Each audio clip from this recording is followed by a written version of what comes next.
So next up we have the case study of the Kittery steamboat ferry.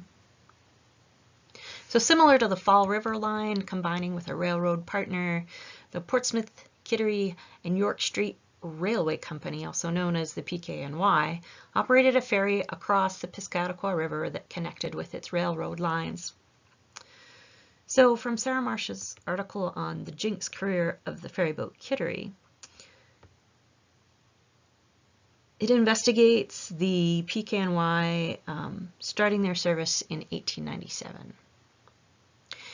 The company ran the ferries from Spring Market Building in Portsmouth to the Badger Island ferry landing on the Kittery side. It began with just the one old steamboat ferry Mystic, purchased from Captain Trefethen, and at that point, Trefethen had been ferrying passengers across the river for about 15 years in that boat. Then they purchased a second boat, the New March, from the Middleton Ferry Company of Connecticut. The New March could hold 200 passengers and take 6 heavy horse teams at once. Unfortunately, in 1899, the New March burnt to the waterline, and the PKNY needed to find a new ferryboat to replace it. So what they wanted was a vessel that was even larger, that could take more horse teams and the vehicles that they pulled, along with the passengers. So in 1900, they announced putting out a bid to shipbuilding firms to contract for a brand new steamboat. The winning bid came from, we'll move to the next slide so you can see this. So the winning bid came from David Clark at Kennebunkport, Maine. So his shipyard had built several steamers, but they'd never built a ferry. They announced that the new boat would be christened the Kittery, and it should be launched June 29th, 1900. Unfortunately, there were delays in her construction, and the promised launch date did not occur. Instead, it was announced that her new launch date would be a couple weeks later, July 14th. So the events on that day were covered by the Eastern Star newspaper. A large crowd assembled to witness the launching, but to the disappointment of all, she did not go wholly off the ways. So what are ways? The ways are like the support structure that's in place at the shipyard to hold the boat while it's being built. Sometimes it's also in reference to a dry dock, which is slides in and out of the water to haul a boat up for repairs. There's one historic one at Maritime Gloucester in Massachusetts, and you can see one at work in the Lake George video.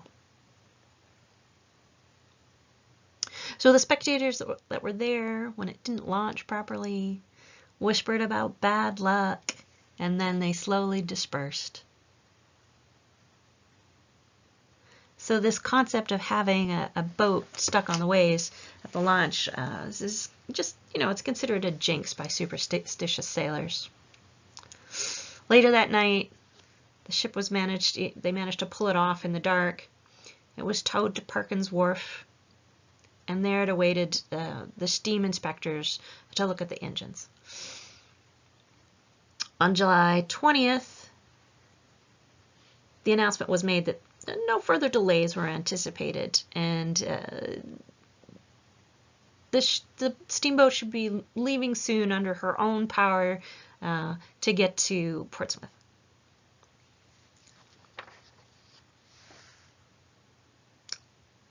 Unfortunately, with the engine inspections conducted at the Emmons Littlefield Wharf, they did not go well. It was later reported that the steamboat inspectors had ordered alterations to the piping on the ferry.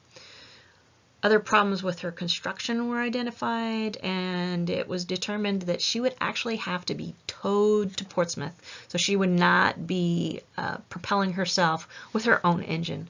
So on July 27th, you can see here the tugboat Piscataqua arrived to take her south. At that point, the president, the treasurer, the superintendent, all these dignitaries from the PKNY company were all on board to take possession of the boat. They stopped briefly in Portsmouth to satisfy the watching crowds, and then they continued towing her, the steamboat, down to Boston. It was reported in the Boston Daily Globe that the Kittery had to be hauled out completely, and she received a new keel, so the bottom piece of wood on the ship, and other important repair work was done. So this was probably from the botched first launching attempt that this was needed. Finally, the Kittery was put into service in Portsmouth, and within a month, the ship had to again undergo major design change to how her steam power was working. So this was the reversing apparatus that wasn't working. And the alteration was costing the PKNY more and more money. So the Kittery never really performed well. She used 5 times as much coal every day as the steamer Alice Howard, which was the new one that had replaced Mystic in 1901 with the PKNY. Once, when her engines died midstream, the Kittery hit the bridge. She broke down several times in 1911, and she was hauled out again in 1913.